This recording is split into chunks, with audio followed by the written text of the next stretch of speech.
Bismillahirrahmanirrahim. Assalamualaikum warahmatullahi wabarakatuh. Sahabat Sahayar 78 yang dirahmati Allah, alhamdulillah pada hari yang penuh berkah ini kita masih diberikan kesempatan untuk bermuajahah, bertafakur, bertadabbur bersama dengan para pemirsa semua. Mudah-mudahan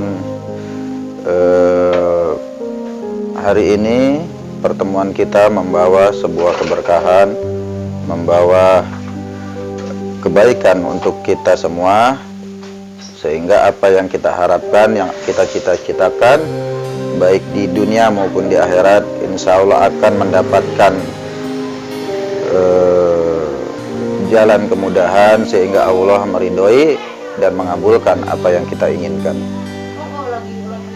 Sahabat Sahayar 78 yang dirahmati Allah, Al-Fakir hari ini hanya ingin menyampaikan bagaimana caranya agar hubungan antara umaro dan umaro itu bisa sinergi, bisa berjalan secara harmonis, bisa berjalan dengan baik, sehingga bisa menghasilkan solusi-solusi yang terbaik bagi negara dan bangsa kita.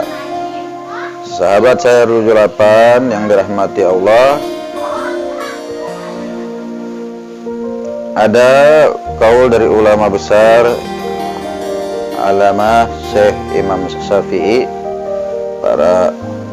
Dia adalah tokoh fuqaha, tokoh ahli fikih yang sudah dikenal, sudah masyhur namanya, dan diakui keilmuannya, wawasannya, dan tajam dalam menganalisa hukum-hukum Islam.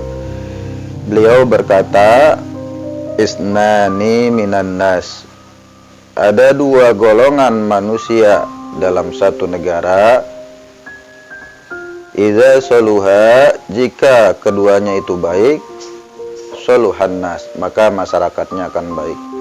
Idza fasuda, jika keduanya buruk, fasudan nas, maka masyarakatnya pun akan buruk.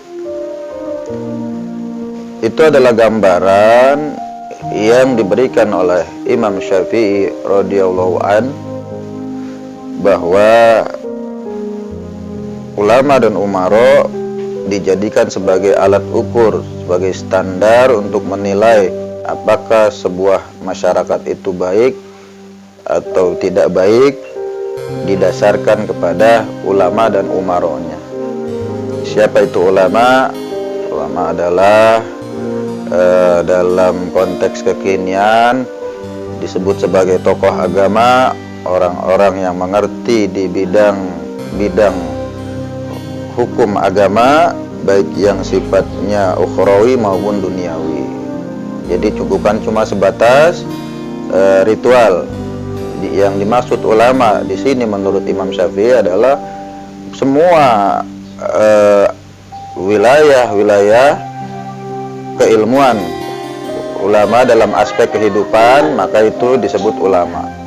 Baik itu ilmu politik, baik itu ilmu sosial, baik itu ilmu hukum, baik itu ilmu ekonomi, semua ketika itu dikuasai oleh seorang ulama, maka itu menjadi kompetensi keilmuan mereka.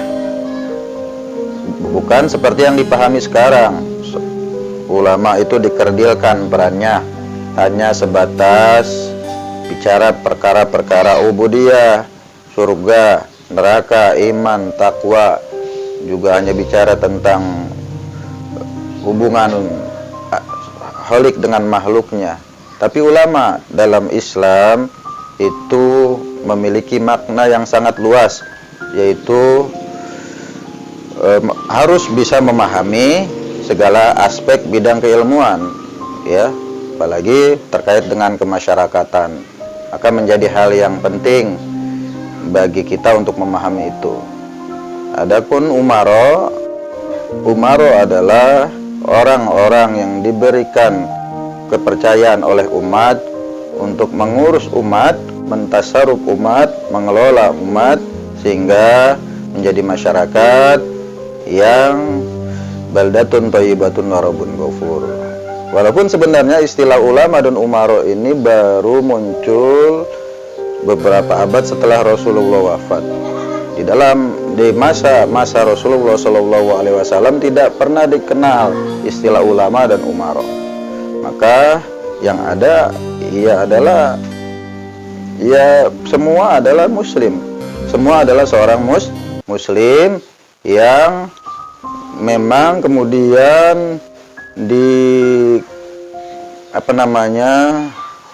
dipetakan menurut bidang-bidang keahliannya. Kalau dia seorang ahli teknologi ya disebut teknokrat. Kalau dia seorang seniman disebut seniman. Kalau dia seorang ahli fikih ya disebut fuqaha. Ahli tafsir disebut mufassir. Ahli hadis disebut muhaddis. Ya. Muhaddisin, ya. Itu para ulama ahli hadis. Itulah sedikit pergeseran istilah-istilah itu terjadi karena pengaruh dari paham-paham sekulerisme yang dimulai dari gerakan revolusi Prancis.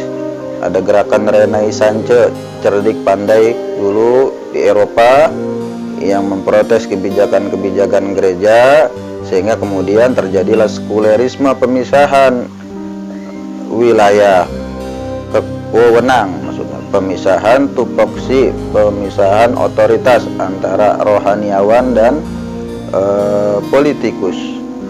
Disitulah kemudian terjadi istilah baru ulama dan umaro. Istilah ini bisa kita pakai jika kita memahaminya sesuai dengan ajaran Islam. Jadi kalau kita pahami sesuai dengan ajaran Islam bisa kita pakai. Tapi kalau kita pahami sesuai dengan paham sekulerisme itu tidak boleh dipakai. Karena paham sekuler membatasi tokoh agama hanya pada urusan ibadah. Ulama itu cuma disuruh ngurusin masjid, ngajar ngaji anak-anak, ngajar ngaji ibu-ibu, ngajar ngaji bapak-bapak. Nggak boleh ikutan urusan politik. Itu pemahaman sekuleris. Sedangkan pemahaman Islam, semua muslim itu memiliki kewajiban sesuai dengan kapasitas keilmuannya untuk berperan dalam bidang apapun, dan tidak ada pemisahan antara ulama dan umaro. Maka kemudian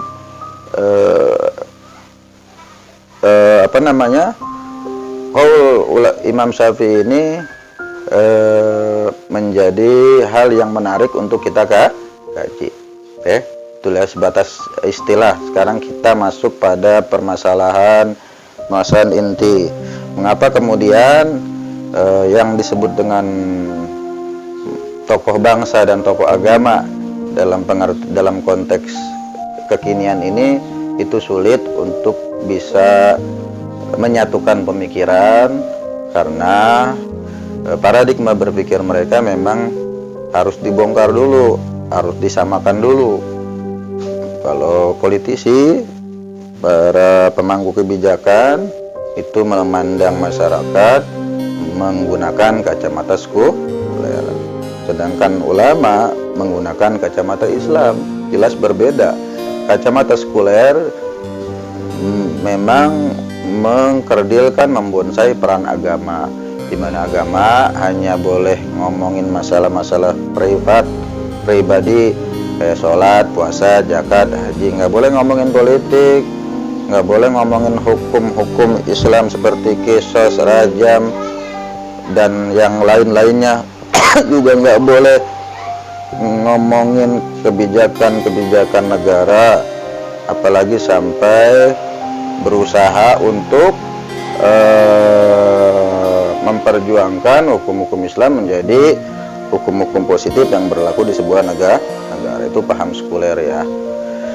Ya, untuk menyikapi itu maka kemudian penting bagi para alim, ulama dan umaro untuk terus berdiskusi bersama agar bisa mencapai kata sepakat. Terjadi diskusi, walaupun saat ini masih ada yang belum bersepakat, nggak masalah. Mereka masing-masing pegang pendapatnya, selama tidak terjadi benturan. tidak terjadi konflik horizontal. Karena kalau yang di atasnya, elit-elitnya ini bertengkar, bawahannya nanti juga akan bertengkar, ya. Oke. Intinya apa yang saya ingin sampaikan, mari seorang umaro harus bisa mengikuti fatwa-fatwa ulama yang lurus, karena memang dalam Islam sebuah masyarakat itu akan diridhoi Allah saat dia mau mengatur masyarakatnya dengan Islam, dan yang ahli dalam dunia keislaman hanyalah ulama. Maka dari itu para penguasa itu selayaknya patuh terhadap ulama, apapun fatwanya harus mengikuti ulama, ya. Ayat lain yang menjadi pendukung kita sudah maklum, kita juga sudah tahu, wa atiullaha wa atiur rasul wa ulil amri minkum ila akhir ayat.